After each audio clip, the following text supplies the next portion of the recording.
Man, oh man, here we go again, guys. We are back with the little shop updating action, I reckon. Last week's, the video posted where we got the S10 running, driving better, whatever. And I was watching it, and at the very end, I noticed when me and Hank come driving back, you could see the new shop add-on standing up. And I was like, oh crap. I never kind of kept y'all up to date with what was going on with that. And I know some of y'all are like, don't like these videos where I just kind of update you on my plans and my visions. And I get that. But I've been very transparent and open with you guys as we've gone. And I've kept everyone updated. And I know a very small portion, but some of y'all really care about kind of what I'm thinking, what I'm seeing, and what's going on. So when I seen that shop, I was like, crap, I kind of owe the people an update of the shop add-on. Now, I'd said a long time ago we were going to do that. In fact, months and months and months back, we kind of went over some of the plans I was thinking, and that's when I had realized that we were going to have to start shuffling tiny buildings out here, and I planned on sitting them right there, but then I also planned on adding on and investing into the merchandise side of things, which is, y'all know us operating our own merchandise business. A lot of YouTubers use the third-party companies. We handle it ourselves. We get the good shirts from Eskimo Joe's. They hand print them in Stillwater, Oklahoma. They hand fold them. They hand deliver them to us. Then we put them on the shelf. When y'all order them, we hand pick them, package them, and send them in the mail to y'all. And y'all choosing to support that and kind of our dream there has made most of this possible. A lot of people think, oh yeah, you're just Mr. YouTube money now. Who is that, honey? Jonas Miller, he's a night crawler. We all started out in the same lab, then Jonas went out and got himself some corporate sponsors. No guys, YouTube pays decent, but YouTube ain't doing what we've been doing, money. That's 100% from us choosing to support that or pursue that merchandise business, and y'all supporting that with us. And that's why I can't thank y'all enough for doing that, because we get to give y'all something in return. Good quality shirt. Through all the crazy crap last few years, we ain't had to change our prices on stuff. We try to keep it as affordable as we can for you guys, and we try to keep fun designs where hopefully y'all really enjoy that t-shirt and y'all can be proud to wear it, just like we're proud to come up with it for you guys. So with all that being said, it's very easy to squeeze the trigger to want to invest into our merchandise area, because y'all know we started in our living room at the old house, and we did not have living room space to be having a damn store in there. I promise y'all that. It's crazy to think about. Holy cow. Yeah, our living room used to be half full of t-shirts with the tiny little like 1.5 by 2.5 foot desk that we'd pack the stuff on and print the labels. And we'd sit in there as a family and pack t-shirts in our living room at the old house. Kind of just had a moment that took me back. From there, we got the 10 by 12 little shed. I finished it out. I wired it, floor and insulation, sheetrocked it all myself. Boy, that was hell. I hate doing that kind of work. Contractor Dan, baby, someone's got to do it. But we operated out of there till we had to get the bigger building, little shed, 10 by 20 that we have at the old house, and we would put our overflow in there. And y'all know we've operated out of there. I keep on my U-Haul trailers back there for the scrap cardboard, and I can just tell you guys, it works, but that don't mean it's efficient or even close. It works because of hard work and being willing to do the hard work. And it's still gonna be hard work if we get it more space, but I'm 1,000% on board of getting it more efficient. No more having to back a van up over by the shop, carry boxes over into this building just to get them unloaded for the day. Then the next day when you finally have time to go through them, you get to carry them again into this building, one box at a time, to then sort through them by size and get them on the shelf and stuff. If we get it the proper space, we're gonna be able to whoop back in, unload the stuff right there, sort it straight to the shelf. It'll be a huge time saver. So that's what drove the add-on. And then I realized that if we went with this size, that it was entirely too much space for merchandise. because we do not need a damn 30 by 60. So obviously I've been wanting an office. We've talked about that for years on the channel. We need a bathroom out here desperately. I can tell y'all that.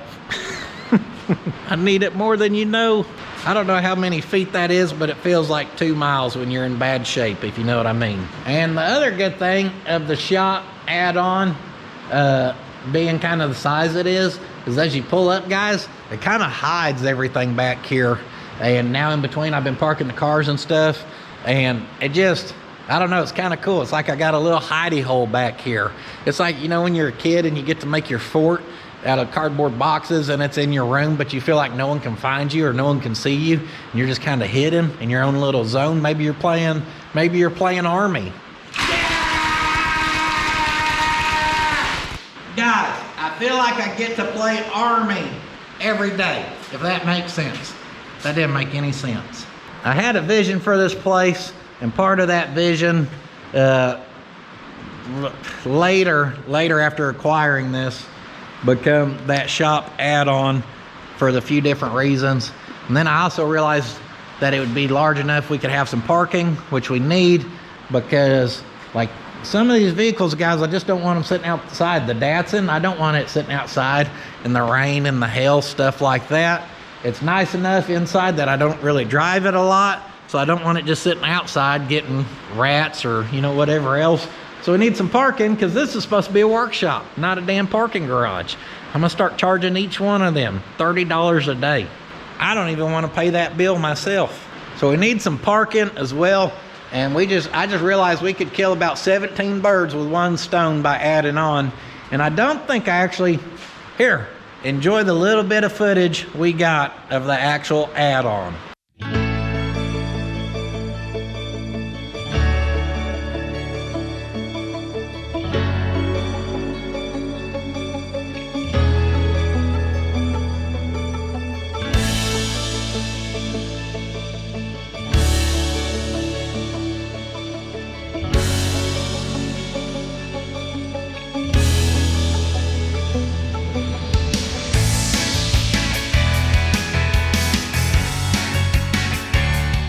Alright guys, gonna give you a quick little update here on our shop building project out there, if they'll let me. They did just ask if I had anything I could spray ants with, and hell, I got brake clean, I reckon.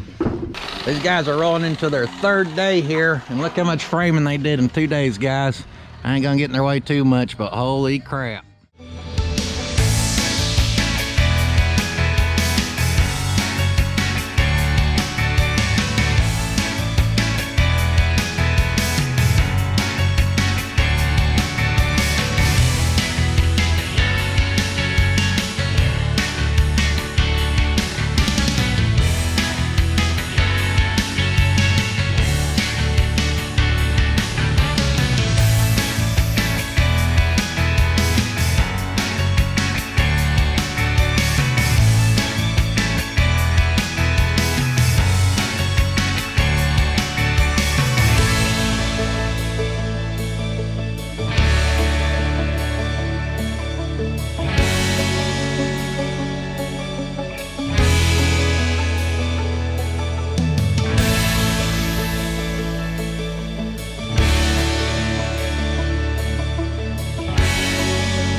Day 3 here.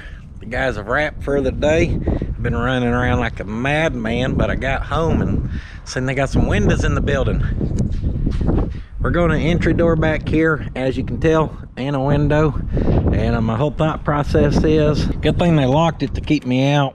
That ain't very hard to figure out, guys. You're not gonna keep me out like that. So we can come in here, and then I'll lock them out. How's that?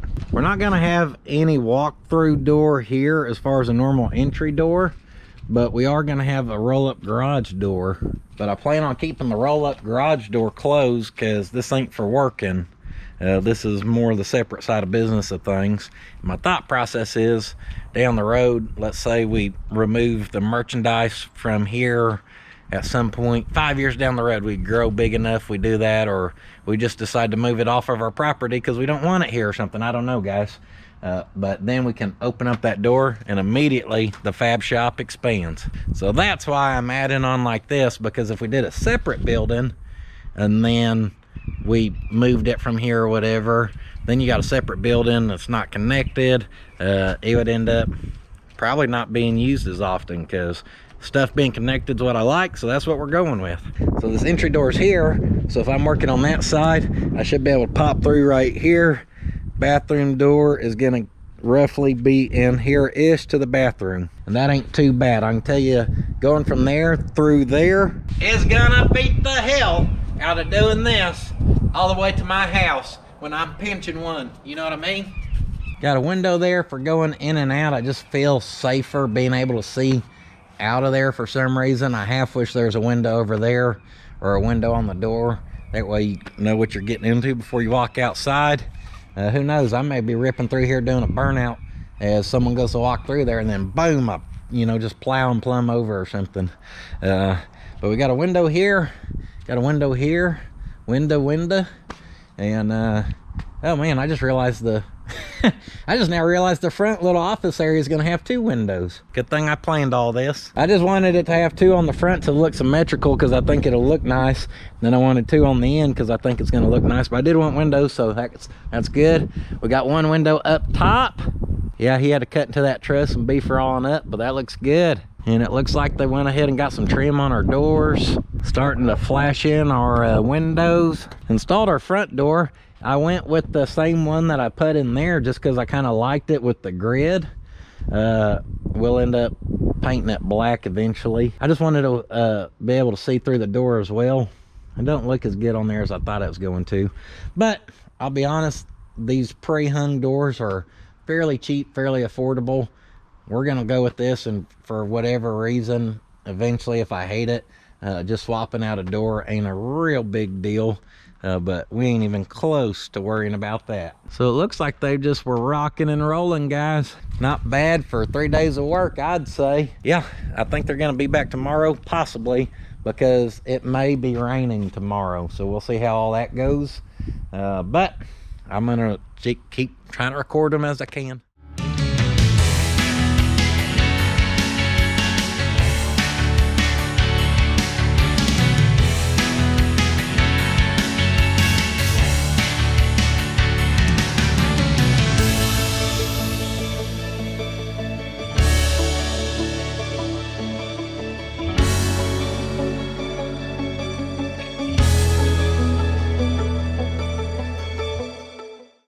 Those guys, they showed up, they banged out that shop in like 4.5 days. And Matt, who ran the crew, was absolutely awesome. He was the 5th person I called, guys. I was calling shop guys around here, asked people for, hey, you know anyone who builds shops? Call these guys. First 2, oh, it's an add-on? Not interested. Click. It's an add-on? Click. People just want to be able to order the kit, whatever size, show up, put it up and go. They don't want to have to use any brain power. The second 2 guys were kind of hesitant, like the maybe we can do it. I may have to look at it. Maybe it'll work. Sometimes it don't kind of attitude. And the 5th gentleman I called, Matt, when I said I said, hey, first thing, I just want to let you know it's an add-on. And he said, no problem. And I said, that's the attitude I want right there. He had the attitude of, I will plumb kick your shop's ass. All right? I think you think you got a challenge for me? And you ain't got no challenge there, bud. I can do it. I like the confidence, guys. You being confident that you're capable has me confident to give you the shot, at least, you know what I mean? And they showed up, and not only did they bang it out, they did top quality work. The welds look awesome. Just every bit of it. All the sheet metal looks amazing. Since they did mine, I look at other buildings, even my old one here, or some newer shops as I drive by at people's places, and you can see on some of them where they really had to like suck in the sheet metal and stuff, and it's kind of wavy or bowed and stuff, and I never paid attention to stuff like that before. And so I started looking at that one because I had a couple buddies who are kind of more in the contractor world, who I respect their opinion, who every single one of them who has seen this building was like, dude, he did a killer job. And I don't disagree. Now, I'm not a shop building expert, but I was really happy with the quality of work we got, which was really good because, as y'all know, I was to my wits' end with the contractors as we wrapped up on the house stuff. So I couldn't take no more crappy contractor work. So I got a few things I got to do today. One really important one, I have to take this paperwork, go get it notarized, get it turned back to the power company where we can start to get the power situation taken care of. On top of that, I've got to go by title company and I've got to go by bank. And this is all stuff I've been putting on for like weeks so I can do like mechanicing work and work here in the shop. And yeah, this is stuff that's actually important I need to take care of, and I'm really good about putting stuff like that off. Now currently we have 200 amps feeding this shop. The 200 amps comes from the end of the cul-de-sac over in the neighborhood, and they just built a new house next door, and my power partly runs underneath their house. How do I know? Well, I knew it from the start, but just to verify it, as they've been building that house, I've only lost power over here like 3 times as they continue to hit it, which is perfect, guys. You just want to splice your wire everywhere that it gets hit. That way you have maximum flowing amp draw through your electrical circuit. 200 amps is not going to be enough. We were sitting good until we added the 2 heat and air units, and I think they can pull like 50 a piece or something. That's a lot. I mean, that's half your service right there. The air compressor pulls a good amount. We ain't got it hooked up yet. We got to get a hush house built first.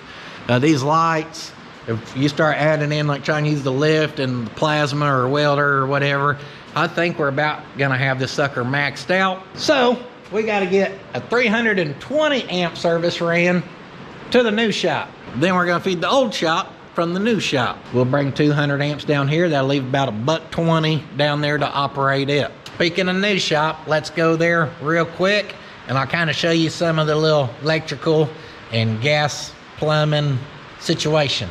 Damn you, Rain. Hey, yo. Oh man, we got a bad seal on our door or what? Yeah, she's leaking underneath that. I can't even show y'all anything. It's too damn loud in here. Whoop. Next, I'm gonna show y'all the muddy mess. All right, you can see we got our stub out there to our box. To the left, there's another box. You can see that pipeline sticking up there. There's one about halfway down and one at the end of the building. And I'm miserable getting rained on. Ugh. I hate it, guys. Ugh, hate the rain. My transformer's right there, guys. So right here, we got well, it's actually a 200 amp service box, panel, whatever. I've got to get out of here. It's too loud. Have a quick observation. Entry door, wall, picture a wall, another wall, picture another wall. Office, gym, bathroom, guest room. Woo! I'm going in. Yeah. I'm fast. Oh my gosh. I'd almost rather be kicked in the nads than have to run around in rain. Just makes me feel nasty. So we got our one panel. Then to the right of it, we've got another one. That's our disconnect. That's gonna feed down to here to feed the old shop. We're gonna have to have the power ran underground from the corner to our transformer. That's actually a good thing. That gets us from being reliant on our neighbors in any way when stuff happens to power. There's no established easement feeding this shop right now across their place. So I'm kind of at, their discretion of what's allowed to happen with my power when crap happens to it. I don't like that. 6 months ago, we crossed the road of getting the transformer put in down here. That was a costly part of getting power to our house. Luckily though, since it's there, now going from there to here is no big deal at all with the power company. So that's good. Y'all can see a stub out for gas there. There's one right about here. No. It's gas at the end of the shop, gas about the corner of where they added on, and then one stubs out down here, and that gas is to then go be plumbed to our 2 heat and air units. We're gonna have to tap out of our main supply by the house, set a meter over here for the gas, where we can get gas to our 2 heaters. Again, all this needs to get progress going because the reason we're adding on the add-on got in the works, but now we're trying to build a fence, but no one wants to build fence apparently. We're trying to get some stuff done around the house in our backyard and finish up our landscaping, and we're planning on waiting on some of these projects until next year or so. But long story short, me and my wife sat down, we talked about it, and there's three things. Primarily what drove this was we don't want to deal with contractors anymore, guys.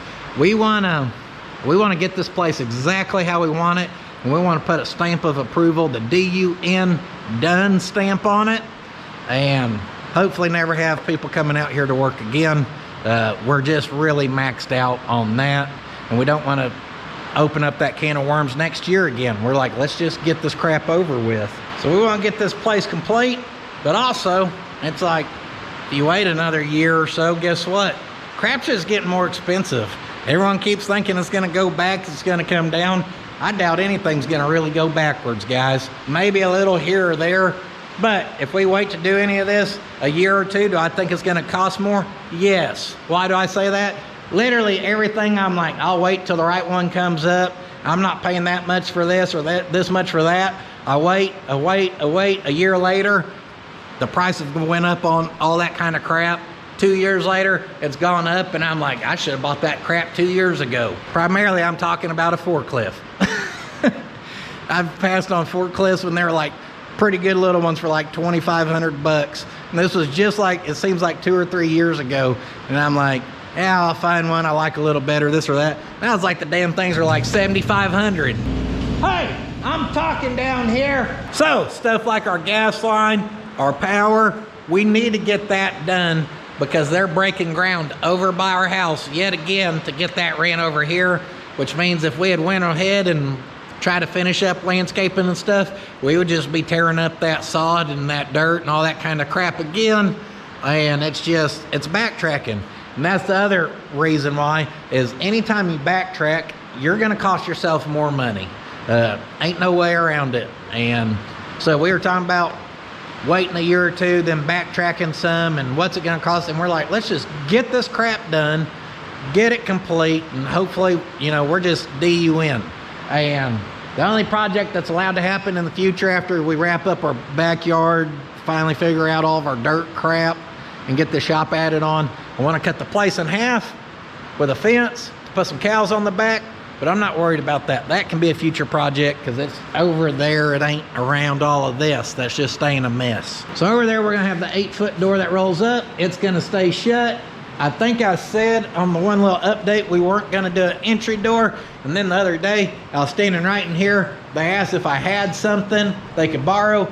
I had to walk all the way around and come right over here, and I realized I would be dumb at the framing point not to put a walk-through door right there. It would just be stupid not to. So after looking at it, our best bet is right here. That'll get us in a good spot as far as over in the shop add-on part where it comes through, and it'll land us between our airdrop and our power. So right in there is gonna be our goal, and that'll just be a regular old walk-through door in case we need to run over there or whatever. Now come with me to my little green drawing board. I'll kind of show you the overview. I told you in there between two doors, whoop, wall to separate. Here's our little parking area, little Datsun. Maybe when we get a Model A on the road or kind of nicer vehicles, we can keep parked in here because this ain't a parking garage, okay? Get out of here. This area here, about 10 foot off this wall, we get our wall, office, gym, bathroom. This will be our merchandise area. That's roughly 20 by 30, which is plenty of room for the merchandise. And like I said, it'll make it where it's boom, all in one place, which is gonna be nice. Now, because it is taller and we use this opportunity to build a front that kind of hides the hidey hole, I want to go on top of these, and we're going to put a guest room up top. Nothing too fancy. They're going to have to use the same bathroom that down on the floor that is the shop bathroom and the merch bathroom, whatever. Now, I don't plan on having a lot of visitors, but if Mortsky comes down to collab again, we'll have a room for him where he ain't got to sleep in the tiny camper in the backyard like he used to do. I've talked with Grindhard Plumbing about collaborating with them. Maybe I go up there, maybe they come down here sometime. It's hard for me to go anywhere, guys. I got wife and kids, and I don't like just saying, hey, see y'all later. I'm gonna go, you know, be Mr. YouTube and, you know, disappear. Some of y'all think, hell, it's only for a week and I do that all the time. That's cool. I get some people like it and they want that time away. I don't, okay? I like being right here where if they need anything, I'm right here. So if those guys come down or Mortsky comes down, our family from Texas, Ashley's family, you know, they come in sometimes and we ain't even got a good hotel close. They always got to stay 15, 20 minutes away. So at least we'll have a room for some of them or whatever, you know. Because usually when they come in swarms, okay, they don't just show up 1 or 2 deep. They're showing up with the whole damn family. The room should be about 10 by 16, I think, which would be enough for a bed. It's gonna be a long room, but off to the side, you know, should be able to sit like maybe a little futon that can fold down to a bed where they could sleep real deep up. We're gonna pack our whole family in that room. That's what I'm building that room, just so they come here. I'm like, hey, every one of y'all, we got your pallets made and everything. You're good in here. Just playing, love y'all. Yeah, half of them watch the videos. I'm gonna be in trouble. So I need to get that going. We need to get, I'm getting on the waiting list of the framing crew, guys. I'm not gonna do that. I don't think y'all wanna watch that. I had to do some of the shop stuff because I just had to feel like I was doing it and it was mine and I wanted to do that work. Do I wanna try to frame all of that absolutely by myself? No, it would take me way longer than it would make good content. I'm gonna stay doing the car stuff, and the guys who put up the walls in here who did it in like a day or two, you get a crew of 5 framers who knows what they're doing, they're gonna be in and out of that sucker in like 2 days, guys, 3 days. They'll just bang that crap out. So that's what we're gonna do. I think I'm gonna do the same thing, just do like 10-foot walls, insulate, paint it all, and it won't be too different than over here, except for the little office area side. We'll probably spruce it up a little bit somehow there. Like I said, I've been transparent with you guys. I've updated you as we went, and I just noticed that the other day that the building's up and I ain't even really talked about it. It's like it just happened, and I just want y'all to know my plans. And I'm actually, man, I'm a stink goddamn fly following me everywhere. I'm really excited. It looks awesome. Matt and his crew did a killer job. I couldn't be happier with how it looks. I'm very excited to get the merchandise set up what I feel like is correctly. I'm very excited to get a bathroom. All right. I'm excited to get these out of here, even though it seems like we're only going to be working on this side. But that's it, guys. I've got to go do my damn paperwork stuff that I'm talking about. I've got to get the stuff for 2 oil changes, the Yukon, the boot scooting Yukon, and Hank's little pink rocket needs oil changes. I'm not gonna record them. And what else? I gotta clean up this shop real quick because it's plumb mess from finishing up the old Durango S10. And that is it, other than trying to get more crap ordered, parts list going for future content that we're starting on soon, maybe like a GMC or something, you know. Anyhow, I wanted to update you guys. I wanted to thank you guys for the support. I want to thank y'all for keeping this dream of mine progressing forward. And the dream's about done. We get the shop out on done and a little bit around the house done. And that's the dream, guys. Oh, and the fence that no one wants to build. And then that's the dream, guys. And the cows on the back. Gotta have a couple cows. But other than that, I thank y'all for keeping us moving forward. I'm glad I did this video because it made me think about packing them t-shirts in the living room. And I always, when I think of the merchandise, I always go back to our little building we started in, but that was not the case. And it's just crazy to think of where it's grown to, from hard work, from being transparent, from trying my hardest to get y'all stuff you'll like and appreciate design-wise and quality, and from you guys choosing to support that. You guys choosing to come back and watch these videos. You guys caring enough to listen to an update about this plan that I first told y'all about months and months and months ago, that it's, you know, starting to progress or whatever. you guys supporting in all the ways you do, liking, sharing, commenting, telling your meemaw, your peepaw, your aunts and your uncles, and just watching all this stuff, putting up with my shenanigans, and in this case, putting up with a talking video, or it's not necessarily work, but it's the second channel, so I don't feel as bad. Just so I can get some behind the scenes kind of stuff done that needs to be done. It's just going and getting them paperworks filed. Fun stuff. Putting signatures on crap. Signing my life away. Just playing, guys. Anyhow, that is it. I'm going to get after what I just said I'm going to get after. I will see you guys next time. Do not forget, though, sitting on your ass won't finish your project. And oh, by the way, don't miss that sweet wall hanger that Corso Built sent out. He's on Instagram, Corso Built. I believe he actually has a YouTube channel too. He started up. I met him in Austin, Texas at the Lone Star Roundup. He's the one who actually sent me this little panel here that is freaking awesome. They actually had Mortsky hand deliver that one to me. He ran into Mortsky at the Lone Star Roundup this last year, and he sent this out. How damn cool is that? You see that door, you just want to look and say, hot damn! Hot damn, there's so much BSery, we had to start a whole channel for all the extras. Be sure to go check out Puddin's Fab Shop if you ain't seen that baby yet. Come on!